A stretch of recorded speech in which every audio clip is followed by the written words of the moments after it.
అందరికీ నమస్తే, welcome to Suni's cooking world. ఈరోజు అయితే బెండకాయతో మసాలా కర్రీ ఎలా చేసుకోవాలో చూద్దామండి. ఎప్పుడు చేసేలాగా పులుసు ఫ్రై కాకుండా ఒకసారి ఇలా మసాలా కర్రీ ట్రై చేయండి. రుచి అయితే చాలా బాగుండిద్ది, అన్నంలోకి చాలా బాగుండిద్దండి. ఇది ఎలా చేసుకోవాలో చూద్దాం. దీనికోసం ముందుగా 1/2 కిలో బెండకాయలు శుభ్రంగా కడిగేసుకొని ఇలా 2 అంగుళాల పొడవుగా కట్ చేసి పెట్టుకోవాలి. చిన్నవి 2 ఉల్లిపాయలు బాగా సన్నగా కట్ చేసుకోవాలి. 4 రెమ్మల కరివేపాకు, 2 పచ్చిమిర్చి, 1/2 కప్పు ఆయిల్, 1 స్పూన్ అల్లం వెల్లుల్లి పేస్ట్, 1 స్పూన్ పోపు గింజలు, రుచికి సరిపడా ఉప్పు, 1 స్పూన్ ధనియాల పొడి, 1 స్పూన్ గరం మసాలా పొడి, రుచికి సరిపడా కారం, 2 టమోటాలు బాగా పండినవి మిక్సీలో వేసి ఇలా పేస్ట్లా చేసి గిన్నెలో వేసుకోవాలి. 1 కప్పు పెరుగు కూడా ఉండలేమీ లేకుండా చిలికి రెడీగా పెట్టుకోవాలి. ఇప్పుడైతే స్టవ్ ఆన్ చేసుకొని కడాయి పెట్టుకోవాలి. నేనైతే కుక్కర్లో చేస్తున్నానండి. ప్యాను కుక్కర్ పెట్టేసుకొని 1 టేబుల్ స్పూన్ ఆయిల్ వేసుకొని ఈ బెండకాయ ముక్కలు వేసి 2-3 నిమిషాల పాటు వేయించుకొని ఇలా బాగా వేగిన తర్వాత తీసి ఒక ప్లేట్లో పెట్టేసి పక్కన పెట్టుకోవాలి.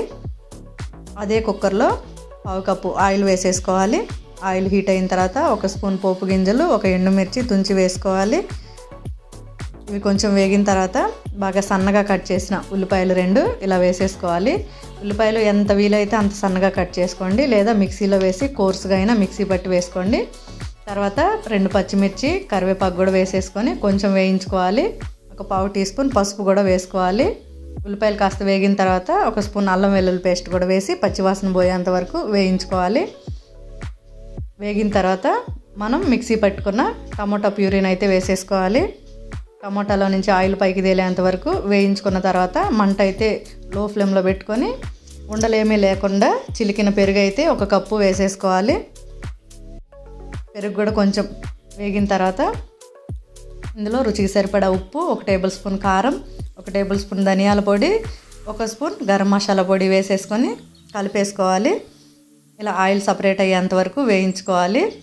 తర్వాత ముందుగా మనం వేయించి పెట్టుకున్న బెండకాయ ముక్కలన్నీ వేసేసుకొని ఒకసారి కలిపేసుకొని 2-3 నిమిషాల పాటు ఫ్రై చేసుకోవాలి.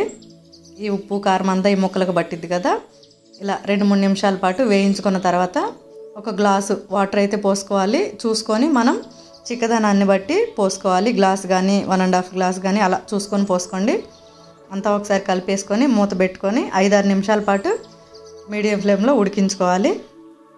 చూసారా, కర్రీ అయితే రెడీ అయిపోయిందండి.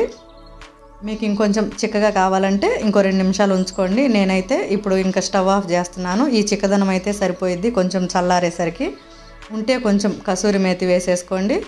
సాల్ట్ ఏదైనా సరిపోకపోతే చూసుకొని కొంచెం సాల్ట్ కూడా వేసేసుకొని లాస్ట్లో కొద్దిగా సన్నగా తరిగిన కొత్తిమీర వేసేసుకొని ఒకసారి కలుపుకొని స్టవ్ ఆఫ్ చేసేసుకోండి. అంతే అండి, బెండకాయ కర్రీ అయితే రెడీ అయిపోయింది. ఇప్పుడు ఈ కర్రీని అయితే ఒక బౌల్లోకి తీసుకొని వేడి వేడి అన్నంలో కాస్త వేసుకొని తింటుంటే రుచి అయితే చాలా బాగుండిద్దండి. ఒకసారి అయితే ఇలా ట్రై చేయండి. రోజు తినేదానికన్నా 4 ముద్దలు ఎక్కువే తింటారు. కర్రీ అనేది అంత రుచిగా ఉండిద్ది.